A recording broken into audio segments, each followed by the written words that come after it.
And we're in. How are you doing today? I'm doing great. Thank you so much for having me. Thank you for having me as well. Thank you for coming to join the podcast. Yeah, this is fun. And thank you. Yeah, it's a pretty wild little studio setup. It's been a couple months now, but we're getting lots of people coming through and talking about their lives and their careers and their passions. And I guess I'm very excited to talk with you because I used to be a professional photographer and you're a professional photographer. And these conversations are always fun because we get to talk about our influences and our passions. Especially when we both worked overseas. And yeah, I love chatting with people who have been out in the world. Yeah. I think everybody should be out in the world. Let's get Americans their passports and get them out into the world. Yes. I used to dream that if I all of a sudden became a, multi-billionaire, that I would implement these programs in high schools everywhere where I would pay for every high school student to go spend a semester abroad somewhere, preferably where they didn't even speak the language. Imagine what our country would be like if we should get the politicians to do that. There was a great line by Edward Snowden. Obviously, he's the NSA analyst that's leaked all that sensitive information. And he had a great line that he said, like, at the NSA and the CIA, he said like 50-60% of like the key decision makers in the NSA and the CIA didn't know the difference between Switzerland and Sweden. And they probably had opinions. And they definitely had opinions on them. That's the thing. Yeah. The people who've been nowhere have the strongest opinion. That is the truth. Yeah. People who travel all the time, like, it's just like water off your back, right? It's just like, nothing really bothers us, right? Because we've been everywhere. We've seen a lot. And we don't get stuck in. Now, that's the thing. You'll see something done a different way and you'll think, it makes so much more sense. So you'll start doing that. And you think, well, what else am I not being exposed to? Yes. Bring on the world. And I think that's what the best part about being a photographer is that you get to, if your main audience is in the United States, you get to hopefully educate and share some of the outside world with the American population. That was exciting when I worked for the New York Times for as long as I did in China, because I was getting a chance to like try to teach people what was going on in China. And, like all the politicians and all the, key decision makers were reading that newspaper. So it was quite exciting to be part of that at a time. Yeah, that's amazing. Yeah. So, let's get into it. Like, where are you from originally? I'm a Southern California surfer girl, San Luis Obispo, raised in San Luis Obispo. Mm-hmm. Yep. And then I ended up going to university at the UC Davis. Mm-hmm. So that took me to the north for a while. And I've kind of, done both. I like both. Mm. I know that's unusual to like both NorCal and Southern California, but I think you're like one of 4 people that I've chatted with who are actually from California. Everyone else is like, when I graduated university, I wanted to be in LA. Like, I needed to, like, they had this like manifest destiny, like, I must go west. But it's so nice to like meet someone who actually grew up here and stayed here. Oh, I love it. Well, I have lived in different places. I've lived in, different parts of the world, but oh no, this is home for sure. It's hard to leave once you're here. I can't even imagine. I could not imagine calling anywhere else my home. I mean, yes, I've lived in Spain. That was lovely. I've lived in Costa Rica. That was nice. I'm not a critters person, so there's that. But California, just, I don't know. Did you know that there's more people in California than in the entire country of Canada? I did not. Yeah, that's a thing. That's a real thing. Canada's empty. But thinking about that drive I just made, it kind of makes sense. Yes. Like, I think I passed them all. Or they passed me. All 35 million Californians, yeah. So in one 12-mile drive. Okay, it wasn't that bad, but yeah. Thank you very much for coming by today, though. I know the driving around this town can be pretty miserable.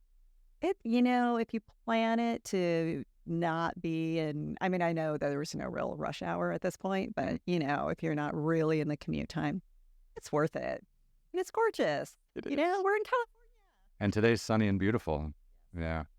One doctor that I chatted with last week or the week before, I can't remember, lovely lady, but she brought her daughter so she could use the HOV, the diamond lane. Oh, that's too funny. Yeah, so we were having a lovely conversation, and just over there was her high school age daughter. I can't remember how old she was, but she was just sitting there listening to our conversation just so she could get into the HOV lane so she could get home faster. I wonder what the daughter gets out of that deal. I think she got off school, or Oh. yeah, so that's not a bad deal. See, Californian. Exactly. School's not so important. Get to the beach, work on the tents. So how does someone from Southern California decide to pick up a camera and start exploring the world? Yeah, so it actually didn't really start. I actually was designing wedding dresses to work my way through university. And after university, I moved down to Santa Barbara. I was thinking about getting my master's or whatever, but this wedding dress business just kind of took off. And I thought, maybe I'll learn the retail side of things and maybe, kind of do my own boutiques or, be the next Vera Wang or what have you. So I ended up going to work for Gap so I could learn the whole retail side of the business on somebody else's dime. But I'm very right brain, left brain. So I really understood the operations and the design of merchandising. And they had kind of a gap there where people weren't really speaking to each other, the ops folks and the design creative folks. And so I kind of got pulled into that. Long story short, I really got pulled into operations and the legal side of things. And Ann Gust was the head counsel at Gap at the time. So, the opportunity to work for a strong woman was, really appealing. And so for 20 years, I ended up doing the corporate thing, a lot of different operations, human resources, and eventually mergers and acquisitions for people like Martha Stewart. Wow. So, yeah, it was just, fast, incredible corporate sort of thing. But every time I had I had time off, I would go volunteer overseas. My degree was in political science and international relations. And me too. So, yeah. Yeah. What have you done with it? I moved to China when I was 22. Gotten out in the world. Yep, exactly. Same. Yeah. So, yeah, so I would go and volunteer with these different programs, not as a photographer, just as a human. But there were times when things needed to be documented, and I always had my camera with me. I'd always been kind of a photographer, just doing my own thing. And so I kind of started helping out different programs. And, next thing I know, they would say, hey, we're heading over to Dominican Republic next. Can you come with us? Or, we're going to be in, this part of the world then. And of course, at the time, no, I, have a job to get back to. But it was around that time when my health started kind of changing, and the work with these different programs, well, the work they were doing, I mean, they were focused on disease and poverty for the most part. And I mean, it was amazing. It was just incredible to behold, and to be even a small part, a little support, person in that. I just thought was the greatest thing. And I was asked enough to where I thought I might be able to make this work. And so I did. As a professional photographer? Yes. Okay. And all along, I was really honing my photography skills. It's something I'm extremely passionate about. It's, to me, for somebody who's right brain, left brain, it's the best creative medium because there's, some techie stuff involved, and then you can be as creative as you want. And so I just found it really appealing. And once I got started with these different programs, I never had to look for work. That's amazing. They all knew that I was there for the cause, not because I wanted to use them as a stepping stone to get to Nat Geo or, something. All those magazines that are now bankrupt. Nat Geo just fired all their writing staff. It's no longer a magazine. They've made so many changes over the years. It's kind of not surprising. I was published by them once, and I, kind of, treasure. But it was the holy grail for like 20 plus, for like 50 years. It was like the holy grail for photographers and writers to work for National Geographic. Oh, absolutely. And that actually was part of what kept me working overseas, is because a lot of the photographers that would come over and try to do the work I was doing, they just wanted to use that work to pad their portfolios. And so they had no qualms sticking their camera in the face of somebody who was literally dying. And so these programs were like, you just tell us when you're going to be in this region. And so I was able to kind of group together, different assignments. I stayed freelance the whole time. I could group things together and, spend months at a time or weeks at a time. Or I lived in Spain for a year because that made me closer to, a number of the different regions I was working in. Yeah. Lived in Costa Rica for the same reason. And so, it was just, It's amazing that you had that built-in client base. Like, it's amazing that you had that trust from them so that you didn't have to go outside and seek other work. Like you could, like, it sounds like you built, because of the volunteering work, it sounds like you built a really nice ecosystem of like people who trust you and people who needed you to be in different places working. That's like the best feeling. I always looked at myself as a worker bee. Yeah. I was support staff. That's how I looked at it. So whatever they needed, whatever I could do, I was all in, right? Because they were doing this life-saving work. I worked with a lot of medical teams. That it was just mind-boggling, the work that they were doing, saving lives.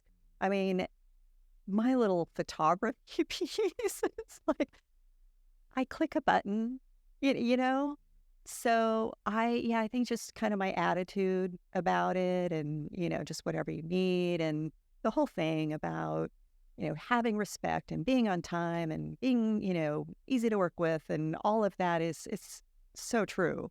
So true, yeah. And so, that just kind of kept me going. And then, of course, COVID hit, and that sort of changed everything. But by that point, my muscles were kind of starting to flake out a bit on me. So I started doing similar type work, but more here in the United States, and some fine art, and trying to pivot, as they say. Yes, the COVID pivot, I think, has been challenging for pretty much everyone. So I have a question for you. What was your first camera? 2 questions. What was your first camera, and what's your favorite camera? I don't think cameras are that important. So. That's true, but I can... I know my first camera was a Nikon film. Yeah. I don't remember which one. I do remember when I transitioned to digital and then I was ready to give up my first gear. I actually put it up. I don't remember which board, but a young woman in high school was like, "You're giving it away. I'd love it." And when she came to pick it up, you would have thought I was the most generous person on the planet. And I think about it now, and I think, that was some pretty good gear. But I was ready. I loved digital. I embraced that. And then when mirrorless started to come out, now I'm a Sony gal. Oh, wow. All Sony all the time. Yeah. And I have several camera backs now, a few favorites, depending upon what I'm doing. But yeah, we used exclusively Sony equipment for making the television shows, and we used some of their wireless cameras because they also have great video functions, and using those small cameras while we were like trekking and climbing and stuff actually made a lot of sense because it was too difficult to bring like big cameras out. So yeah, Sony have done like their A7s that we had a few of those when we were on the trip. But my first camera was a Canon EOS 1. Yeah. And it was a film camera, and my dad got it for me used. I remember that when I told him I wanted to start taking pictures. And then my favorite cameras, I had a Leica M6, which I made a book. I made a whole book just using that one camera. Oh, that's cool. Yeah, and also film, and this was amazing. And I always joke with people because I had an entire photography career before Instagram. So like I was done my I photography try career. not to admit that, but Yeah, I was done by like 2010 or 11, and I think Instagram came out like 2013. So I was already done by then, but I throw some pictures up every now and then, but it's good memories. yeah. Yeah. Yeah, I pretty much just use Instagram for my latest series, whatever I'm working on, so that I can keep that moving forward and, hopefully get some exposure. All of the work that I do is focused on raising women. Even the work overseas, all of these studies came out that show that if you focus on women, entire communities will be raised. And it just aligned with who I've always been. Growing up, I've just always kind of, been all for equity and so a lot of the programs that I've done here in the United States have focused around that too. That's amazing. Yeah. So Did you ever, I mean, there's so many statistics out there, like when you start looking at global like welfare and how people live, like, and it's amazing. Like if you can educate women and push their first baby from 16 or 18 to like 28 or 30, you can change an entire nation. Like there's research about this everywhere. And all these like microfinancing NGOs that are out there, they only lend to women because women will pay back their loans and men don't. And men are totally irresponsible when it comes to borrowing money and stuff like that. But women like always pay back their loans. So with these microfinancing, they go into villages and they work only with women. It's amazing. Like it's like we all know what needs to be done, right? To get these people out of poverty and to help people, rebuild their countries. But it's still, there's so much corruption in so many places. It's really awful. yeah. Well, and oftentimes they know what it takes. They know what is needed, right? And so to get the, hands up or what have you, that's something else that I've really paid attention to. And I learned a lot about the microgrants and supporting women in business through programs like Village Enterprise. They're amazing. Global AIDS Interfaith Alliance, they're doing incredible work. And so a lot of that really sort of brought home for me, or it helped me to realize who I really am at my core and what's important to me and how I like to work and, what programs to work on or what assignments to take or, which may not really fit sort of with who I am. But yeah, it's really interesting to get out in the world and not only sort of, look at the statistics and look at the work that's being done and how it's impacting local communities, if not global communities. And then you come back home and everybody has a whole different idea. True. I promise you that really does happen out there. It does work. I remember coming back so I lived in China for 18 years and oh, wow. yeah. And I think at least 10 of those years I was an active photographer. So I freelanced for like New York Times, Time, Newsweek, Forbes, Fortune, all of them. I never worked for National Geographic though, sadly. But it was funny because I would work as a journalist at a pretty high level, doing great work, and then I would come home and listen to people at home, and this is Toronto, Canada, listen to people like have all these opinions about China but had never been there. And it was kind of mind-boggling because I think you can tell me how you feel about this. Like when you're a photographer, you really cherish the boots on the ground experience because you can't understand what's going on in a place unless you're there. And that's why we go to tell those stories, right? And I think that part of the work is really the important bit. And there's so many people who have opinions or pass judgment about things without ever making the effort to put their boots on the ground and really ask the questions that are so important. And I think that's, if we're photographers and journalists are really kind of like bridging that gap, but we need to get more people moving. Yeah. And I agree with how, I have found on numerous occasions when I'm, in Malawi, let's say, and I'll meet these teams of people, especially like churches. They send a lot of missions teams over and, they've got these ideas and they've got a plan on what they're going to do. And it's really interesting to me. And at first I think, oh, that's great. They're going to spend some time here. The problem is they've got this whole plan for their trip and they don't actually get to know the culture. They're just there to do something good, for their religion or what have you. And half the time it's actually not good. It's a bit destructive or it's redundant or, so at first I just said, just go, just be another guy. But now I have this sort of, but spend time in the culture, like spend some time there and understand what the real needs are and why what you would like to do may or may not be the best solution, So yeah, I just think it's invaluable for anybody to spend time in another culture. Yeah. It's, and I've done it too. I've had preconceived ideas on different things and then I've learned otherwise. And I'm glad and a little embarrassed that I, had this preconceived notion. At least you made the effort to figure out what was really going on. I think that's where, that's where you really make a difference, right? Yeah. Yeah. Making that effort. Yeah.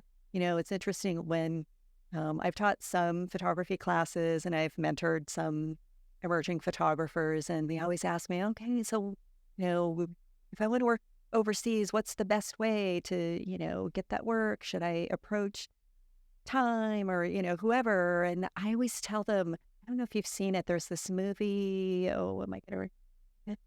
It's called Pirates of Somalia. Oh, I don't think I've seen that. No. A little weird in the beginning, but basically it's this guy who wants to be a photographer and his mentor here in the United States says, go live in Somalia. Just go live there. And that's all he says. So it's kind of confusing in the beginning, but basically the gist of it is go be somewhere, become an expert on that somewhere. And then when things happen in the region, you're the go-to person so that these news organizations don't need to send a whole team over. You're there. You're the expert. You're the, and I just really encourage people to get out there. I think that's hugely valuable. I mean, it was so important for me to be in Shanghai for the 18 years I was there. And because I spoke some Chinese, I knew China really well.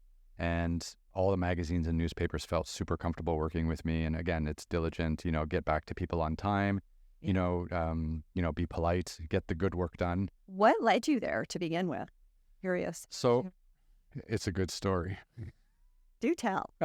So I played basketball in Canada for the University of Toronto, which was great.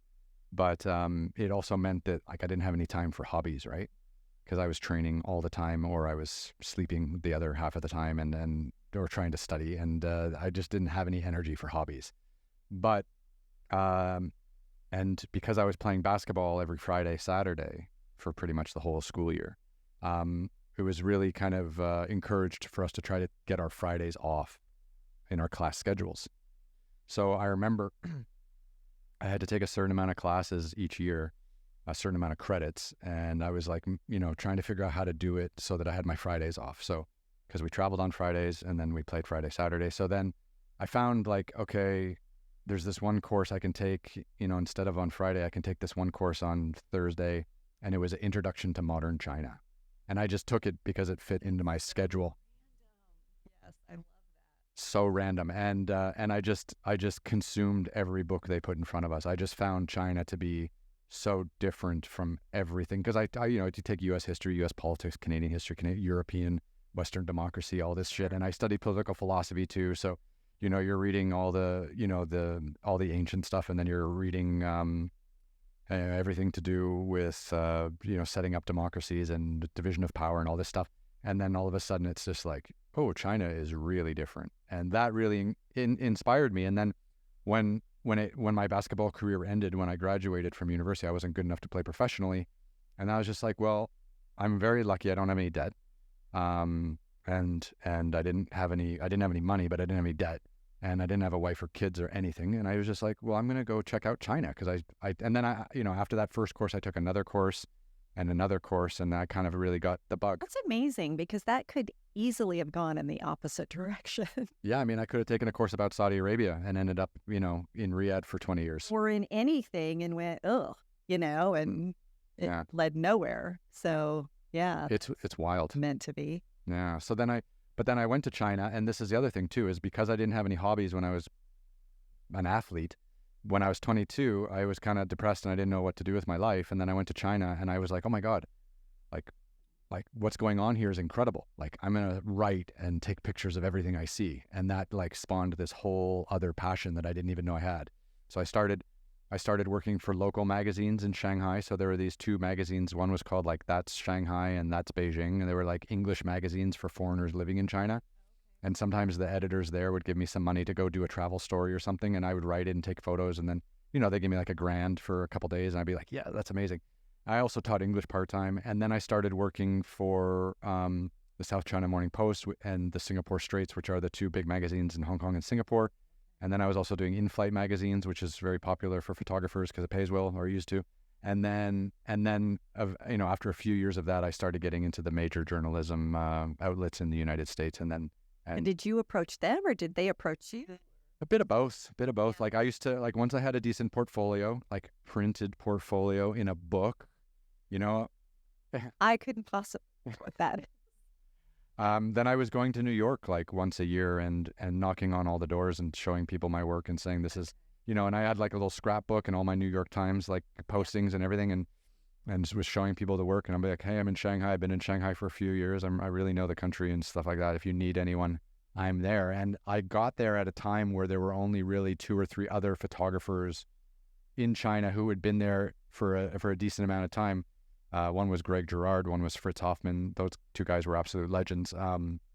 They did all the Nat Geo work there, and they had been there since like the mid-90s.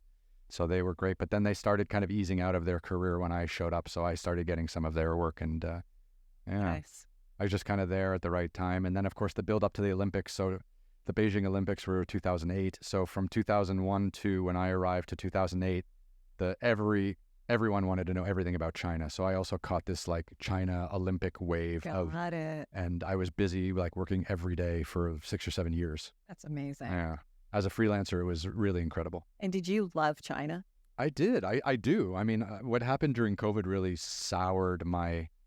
Actually, that's not true. My feelings about China soured a little bit before COVID, but when I first got there, I loved it. And when I started exploring and traveling around, I loved it. But, things really changed in China when like Xi Jinping took over. So he came to power in like 2015-16. And then when he declared himself emperor for life, everything really changed. Like just the whole mood around foreigners being in China completely changed. Like China was open, like open. It was wonderful. Like it was the most capitalistic place in the world from, 1995 to 2015. Like it was just amazing. Like it was so free. It was so fun.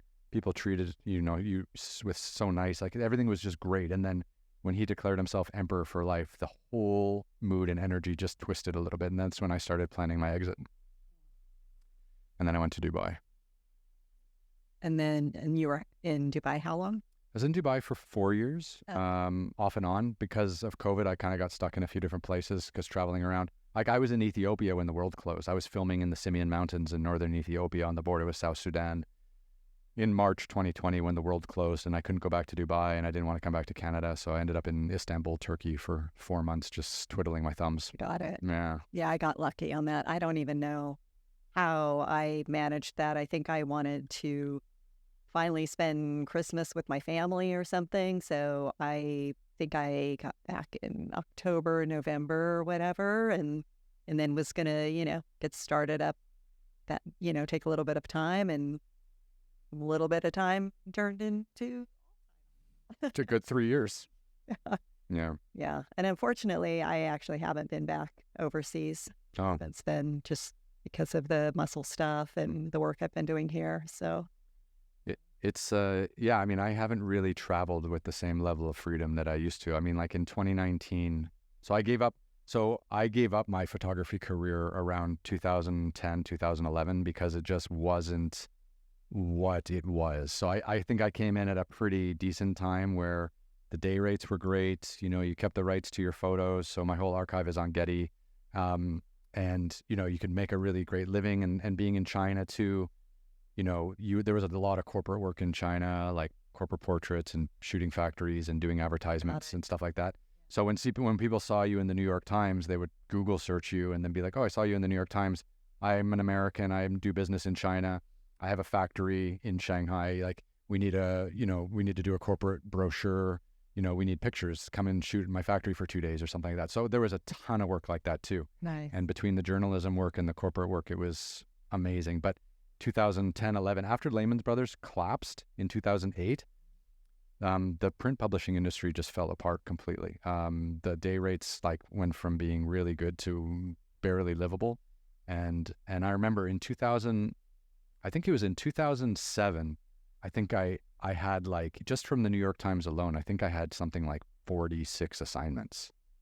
And I remember and then in 2009, I had 4. Yeah, that's being a photographer.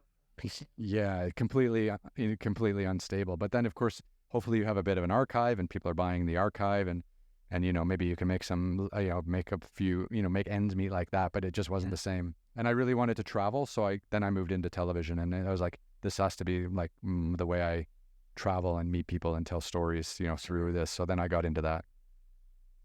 Yeah. And how did that compare to I feel like I'm interviewing you. It's okay. Yeah. It's no problem at all. Yeah. We'll come back to you in a bit. Yeah. You got the job. Yeah. I can get coffee. I know how to manage my Starbucks app. I can be a great intern. Yes. I can work in the mailroom.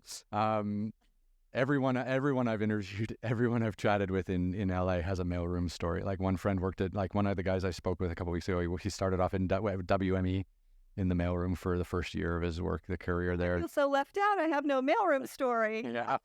You can't be in entertainment and not have a good mailroom story. But television is just much more complicated. So you just need more people around, and then picking those good people, picking people who are on the same creative level. And then, of course, we were doing like adventure television, which... Doing this in China. Yeah, we started in China. My first TV show, we rode a motorcycle all the way around China, set a Guinness World Record, and made a 6-part TV show for Travel Channel, yeah.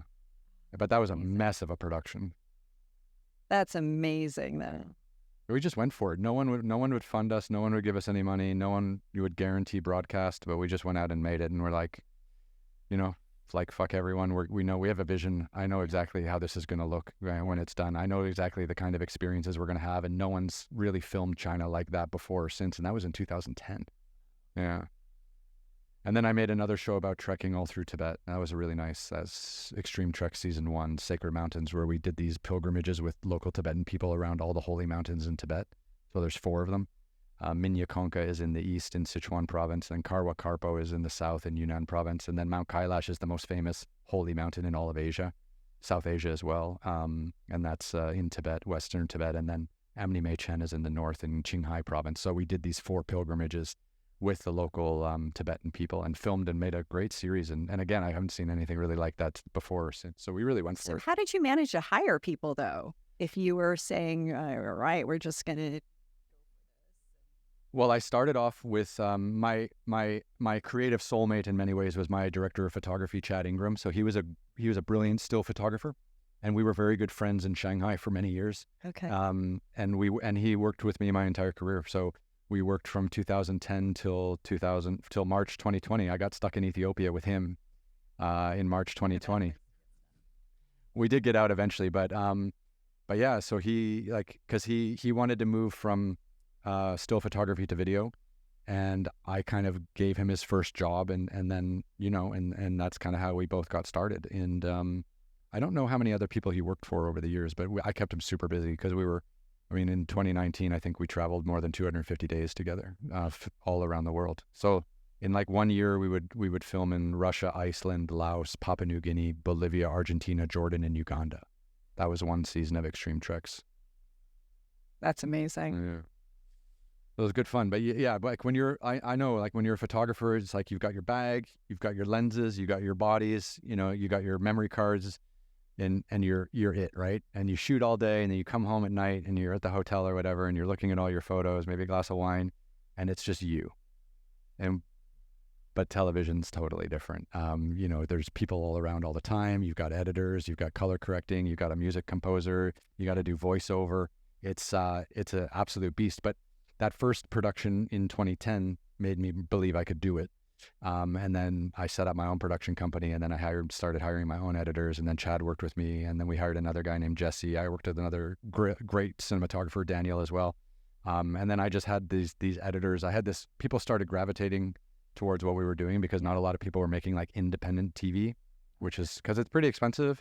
But if you own it and then you can distribute it, like royalties do come back, and it can. But it's an interesting model. Most people just, you know, bend to the will of a broadcaster and then that's how you get crazy reality TV and all that kind of garbage. So we wanted to go out and be a little bit more conscious about what we were making and putting out into the world. No, we didn't want to make people dumber. That was the main focus of my entire career, is like we want to take people on an adventure, but also kind of educate them. And that's why the BBC picked us up for so many years, is because we hit the right tone. Yeah. Yeah. Yeah, I always try to make sure that there's something inspirational about the work that I'm doing so that it will hopefully inspire change, if not just inspire, you know, curiosity or just wanting to be out in the world or whatever. But I try to sort of mask my activism through inspiration. Well, working for an NGO or working for a group of people who are helping people abroad is really genius, because you get to not only fulfill your own desire to give back, you know, because you're there and you're kind of helping out and you're conscious of the problems that are existing, but then you're also working on your photography skills, and then because you're there and you have the right attitude, people trust you, so they let you get close and they let you sit with them in their happiest and darkest moments. And then also, you know, you're helping that group of people, that charity or that NGO, like, you know, maybe they need your photos to raise more funding, or maybe to raise awareness, right? So I always felt like that was such a beautiful way of having a career and also like actually giving back and helping. It's interesting how many needs there are. So, you know, for some local organizations, yes, they want to show what it is that they're facing so that they can raise awareness or maybe fundraise or what have you. And then other organizations, they need you to document, you know, these new disease manifestations that they're seeing in this particular part of the world. So, you know, sometimes you're just basically shooting body parts or, you know, and then other times it's, wow, what this program is doing is phenomenal, and it's raising, you know, multiple villages. So they'll bring me in to document all the good things that they're doing in hopes that they can replicate that in other parts of the country or other parts of the world. And so it's amazing the different types of people that you get to work with.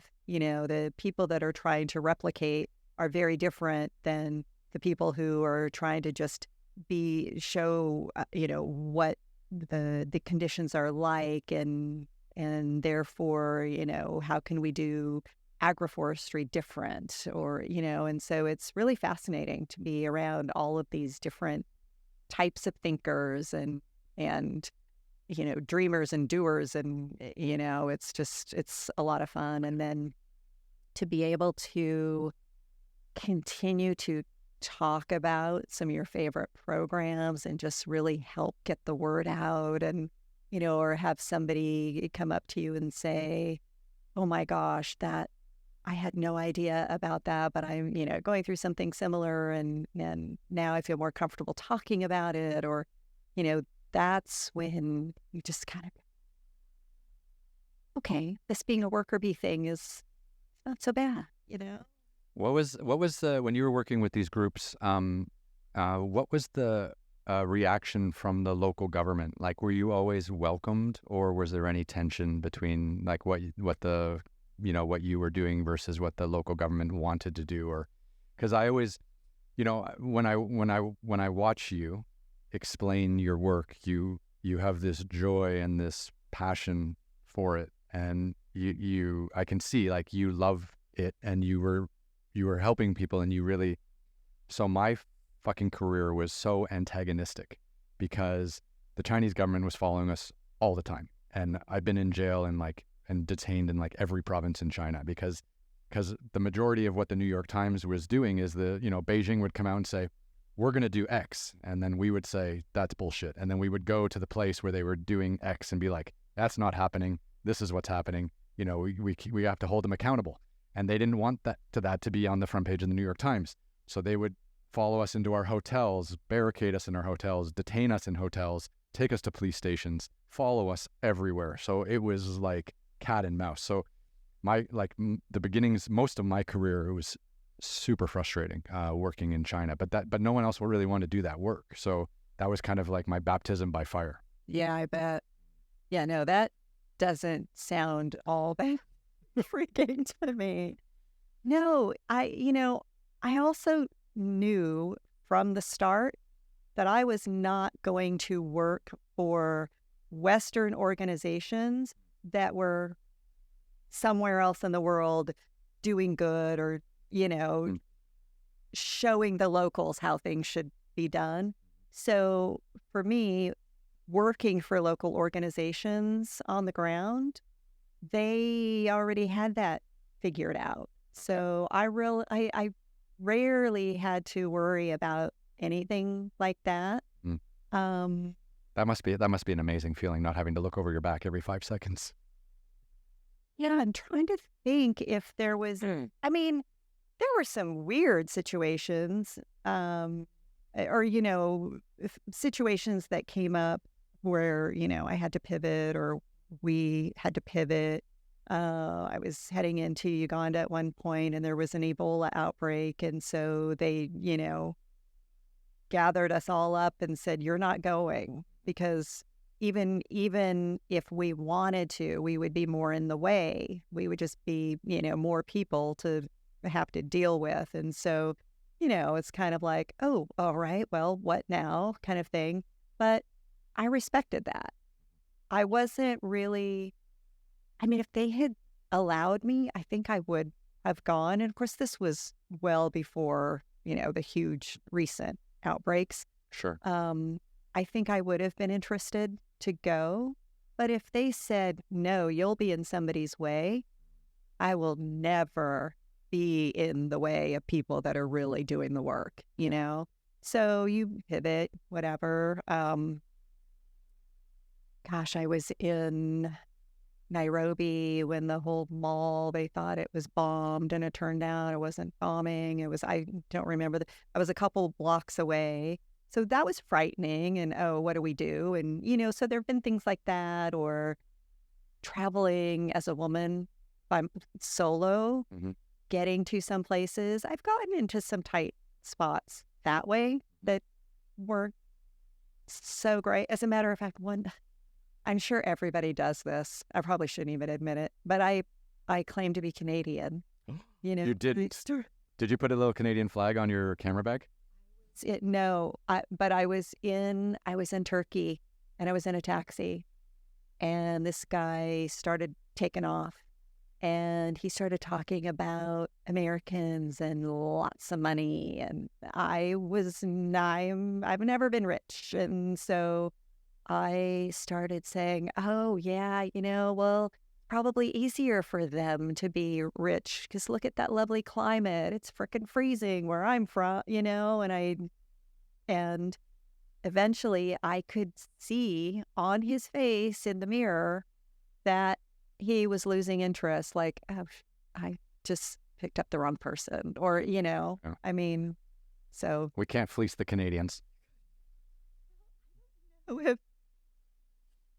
Yeah, I don't know. I don't even know really why that worked, except that he then thought I didn't have any money. Okay. There's money in Canada. Yeah. Yeah, no. I didn't. I've never really had any. And knock on wood, I've never gotten malaria. Oh, that's amazing. I don't know. I've been very, very fortunate, all of that. So, yeah, no, I think working for the local programs really protected me from, a lot of the government. Now, I will say that I did work for the Ministry of Tourism in Malawi in a few different situations. They were really trying to encourage travel there, which, I mean, Malawi's probably my favorite country on the planet. I've never been there. Oh, see, this is the funny thing is, I always thought they would never have to worry about me. I could talk about Malawi until the cows come home. Like, I just think it's magical, especially for people who have never been to Africa. Oh my gosh, it's the best first experience because the landscape looks like the rolling hills of California. It's absolutely beautiful. They've got a lake that's like Lake Tahoe times 20 with white sandy beaches. They've got Yosemite on steroids. They literally have a half dome in Mount Melange. Like, the whole place is just gorgeous. And the people are so kind. They're really naturally wicked smart, which is odd to me, to, just like drop into a culture and everybody's just naturally brilliant. Like, that's fantastic and so kind. And yet I think they're the poorest country in the world. Yeah, that sounds about right. And yet they'll give you their last piece of bread. I mean, it's just amazing. So yeah, when I was able to do some tourism work, I thought, oh wow, this is and very different. I was shooting safaris, like, I don't do animals, but I'm out shooting. I'm out on my personal safari. They're getting me as close as I need, Love it. Amazing. Beaches, okay, sure. So tourism work is great. I mean, I did a lot of tourism work once we started making television, and I've collaborated with a lot of tourism bureaus around the world as well, like making television, because sometimes they would sponsor us to come and shoot our show in their country. But see, that's nice. Yeah, I love, working for these programs that are making a difference in the world. If I had to choose a second thing, it would be some kind of a travel tourism type. But I mean, everybody and their brother wants those jobs. And these days, everybody's got a camera. So I don't even know if those jobs exist. I don't even think they do anymore. Everyone just wants like social media influencers to come in and put a bunch of stuff on their Instagram. And they will. So there's no need to do anything else. And honestly, that's a lot of what's happening now with these nonprofits and NGOs is, they were getting so burned by these photographers. And now that, everybody has a camera and cameras are relatively inexpensive, I taught a lot of my NGOs. I got them a camera and taught them how to use it and said, here, do this, this, and this. And so they can kind of do their own thing and not have to, be bothered by the people that are coming in and literally going to stick a camera in the face of, the most impoverished person in the village. Those folks just padding their portfolios. Or trying to, and yeah. Not easy. I'm always interested in that side of the work because I never got into any of that. And what has been kind of your most recent project that you've worked on here in the U.S.? Yeah, so right now I'm working on a project. I'm actually telling my own health story. So I've been dealing with this chronic illness and disability for 15, 16 years, I think. And the medical system in the United States is so very broken. Actually, I take that back. It's not broken at all. It's being held hostage by insurance companies. So it's actually all by design. But as a patient, it feels very, very broken and punishing, especially if you're a woman. And so I am kind of documenting my story, but I'm also doing some creative work. So it's not straight photojournalism. For example, I don't have as much battery power each day as the average person. And so I did a photo of me basically sipping through a straw into a big container of batteries, like literal batteries, just to kind of show that, there's my allotment for the day sort of thing. So Yeah, so I'm trying to raise awareness on what it's like for women, again, women, in the United States, and the misogyny and the discrimination, and especially with the medical community. There's not a lot known about neuromuscular diseases and autoimmune diseases, but we don't admit that.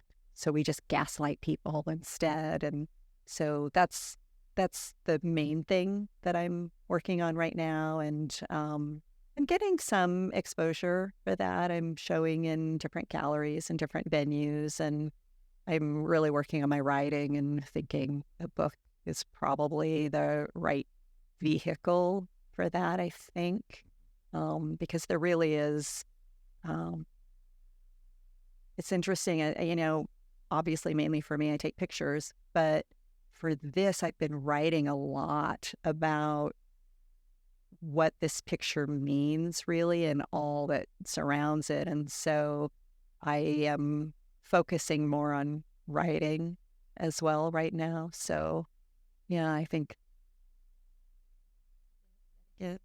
The writing's great because when you start putting those photos into words and like describing them, that really helps obviously your target audience, but it also kind of gets you in the mode of like lecturing. And that was one of the things that I always loved, is being able to talk about my photos. So like like from a really early age, I was going back to the University of Toronto where I graduated, and was going back to that same China class that I took and sharing all my photos with all those classes. Like, I saw where you guys did 5 years ago. Yeah, that's great. And then I went to China, and now I do this work, and I would show them like pictures from all the different places I'd worked and the work I was doing. Gosh, think of the context that put everything in for them. Yeah. Like sitting there, you can go to China and have a career and do whatever you want, right? So, but for the work that you're doing, especially because it's so personal, though, I think the more you write, the more it puts you in a position to talk about it, right? Like to talk about each picture, to be interviewed, to maybe do university lectures or to get the word out in different ways. So I think that all starts with the writing. Yeah. Yeah. And when you write it, it really focuses and hones in on like the actual message of the picture. And then of course once you write it, it's in your brain, and then now you can repeat it and share and everything like that. So it creates a whole nother kind of level for you to communicate your ideas.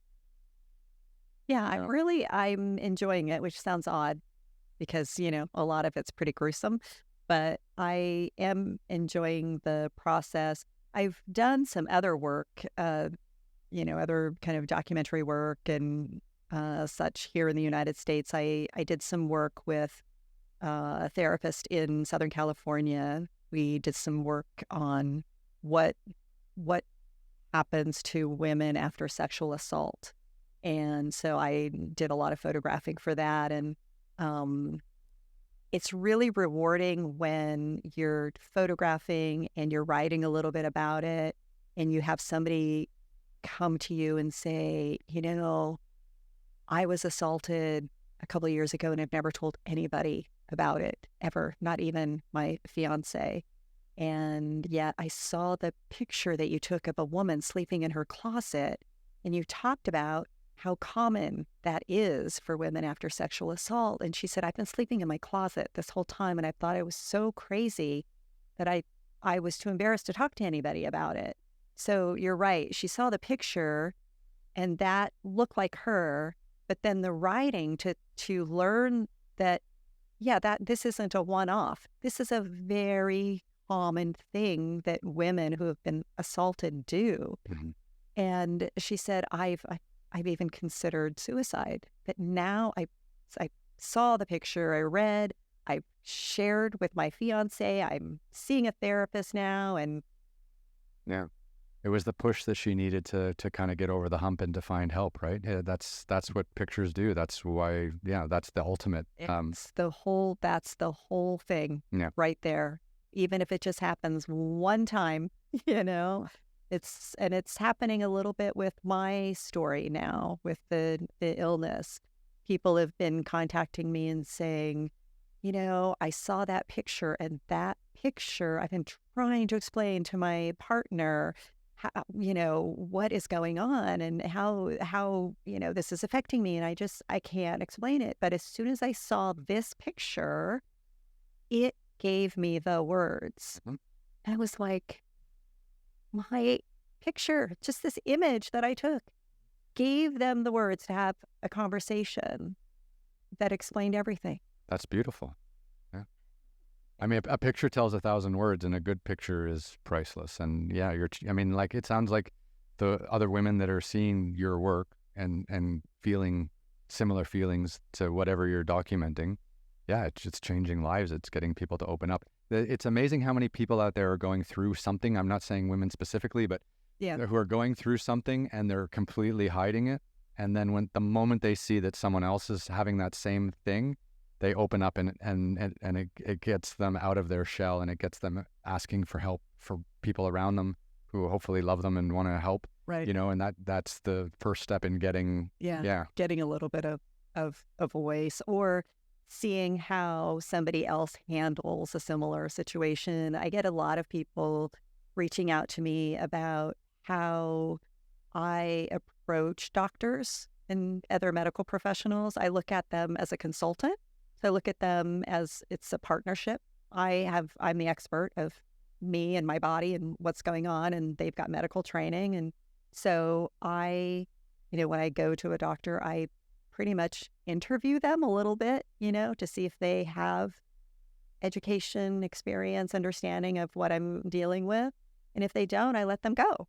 I thank them for their time. And, people think that's unheard of. You're not up to the tasks, Mr. Doctor or Miss Doctor, right? Yeah.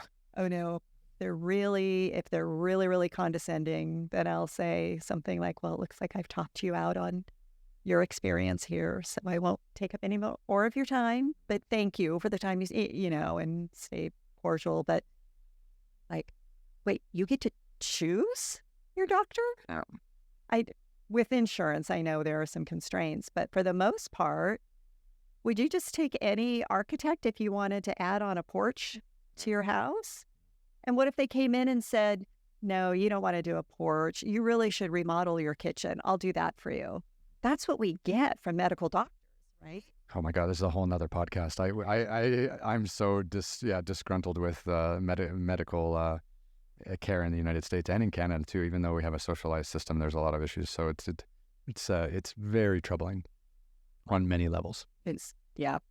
Okay, another podcast. No, you come back in a month and we can do a whole thing on the medical system. But I mean, how rewarding is it for you to be spending time and energy, especially with your energy kind of dwindling, like how, and spending that time and energy making these images that people are responding to in a positive way? It's interesting. Given my health, I very well could just stay in bed all day. A lot of people with my condition do. And a lot of times I have to. That is me a lot of times. But I choose to spend some of that bit of energy that I have doing photography because it gives me life. Mm-hmm. So even if no one was responding to the series, even if, there were no awards, no exhibitions, no anything, I would still do it because it really does, it fuels me. Sometimes all it does is get my mind off of things, but even that is welcome. So right now it's really what's holding me steady, I think, because there really are some severe ups and downs when you have a chronic disease. So it's rewarding to me in sort of atypical ways that I don't think anybody could understand unless, you're sort of in the same situation. And I think we all kind of do that. We find whatever brings us joy in those moments where we do have energy, whether, for me, it's photography. For other people, it may just be gardening or painting or yelling at their neighbor. No, I don't know. Never underestimate how great it feels to yell at your neighbor. whatever brings you the joy and the balance and the grounding, I say go for it because it's tough. It's really tough. Yeah, but you just nailed it. Like you are a photographer because you love taking photos, even if people don't see them. Like it's part of your process. It's part of, what you feel keeps you moving and makes you feel alive. And it doesn't matter whether it's published or whether it's hanging on a wall in a gallery. You're just making it for yourself. It doesn't even sometimes matter if a picture comes. I mean, sometimes I'll just walk out into my backyard and just start, clicking. I just need to click the button. Sometimes that's it. To make you feel better, to give you some kind of booster or some energy? Yeah, and usually it leads to some kind of creativity, so it's very inspirational. That's why when people say, hey, you want to just go for a photo walk? I'm like, yeah, sure. Oh, where do you want to go? I don't care. Well, no, it matters. No, it doesn't. It doesn't matter to me at all. I'll take pictures of the sidewalk, the lines in the sidewalk. That'll do something to my brain. Yeah. I don't know. Yeah. But literally just that, holding the camera, clicking the shutter. The endorphins are released. Yeah. It's a beautiful process. No, I mean, you nailed it. Like once you kind of really love taking pictures, you really can't stop. Like it becomes a part of your daily routine. I think it's beautiful. Yeah. Yeah. Yeah. So where can people learn more about your work, and where, do you have anything kind of coming up in the next few months that people can maybe learn about more of what you're doing, any gallery exhibitions or books or anything like that? And then where can people kind of find the body of your work and learn more about what you're doing? Well, so right now I have some group exhibitions that are coming up or even going on right now. I have some work at the Makery, and the Made in California show is going to be opening up at the Brea Gallery a couple weeks from now, I think. I've got work at White's Fine Art Gallery in Montrose. Trying to think. I know there's a few other things going on. There's something back east and I'm not thinking of it. But so, a few different exhibitions. And for the most part right now, I'm focusing everything on my website. I had a solo show through Shoebox Projects, which is still up on their site, actually. So that's actually a really great place to go see the bulk of the work in both pictorial and narrative form. I did a special sort of typewriter font and news page sort of show out of these images. So that's a great place to go. It's shoeboxprojects.com. Then I think it might be my name, Lemonade. You can just find it at an exhibition. Is it on your website? Is there a link from your website? There is yeah. So yes. And everything I do first goes on to my website. So that is the place to see the most complete project as it stands at any given moment. I tend to post a fair amount on Instagram and some of the other socials. I don't know. I think social media is just so strange. Very strange, yeah. Days. I mean, and I'm on a bunch of the other ones too, Threads and Blue Sky and whatever. And it just seems like people arguing about what that particular platform is for. You're not supposed to show pictures here. This is for engaging. You're only supposed to show pictures here. The best art is just blocking people. I love blocking people. Do you? Yeah. Oh. It's someone calls you an idiot or you're a piece of shit or your work is garbage or it's just a block, That's the great thing about social media. It's like it can be as terrible or as lovely as you like it, and you can filter everything you see. That's true. Yeah, I focus mainly on Instagram. I still think that most galleries, curators, editors, I think, tend to look there, and your website. For sure. That seems to be kind of the main. So I definitely focus my attention there. And what's your website URL? It's patriciafortlage.com. Okay. I'll make sure I add that to the bottom of the podcast when it goes out. Yeah. And look, I really appreciate you coming in and talking a little about your career and your passions and what you're going through at the moment and how you're kind of documenting it and sharing your own experience, which I think is it's super important, and getting the word out to more people. It's I really appreciate this. Yeah. I mean, we could talk for hours and about so many different things. yeah, we could. We absolutely. I felt several tangents and I had to, rein it back in. We could have gone on 4 tangents that would have been an hour long each. Yes. Yeah.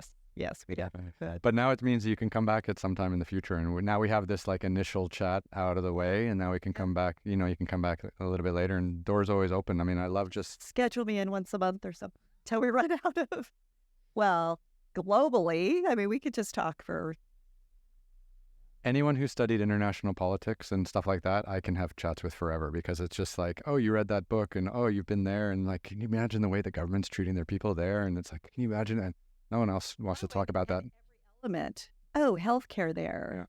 Yeah. Oh, politics there. Oh, yeah. No, Be good fun. we could. Yes. Okay, but now we can go to the widescreen here, and because we're in the same room together, so everyone can see us, we shake hands. Excellent. No more Zoom podcast. That's terrible. We're face to face. Good for you.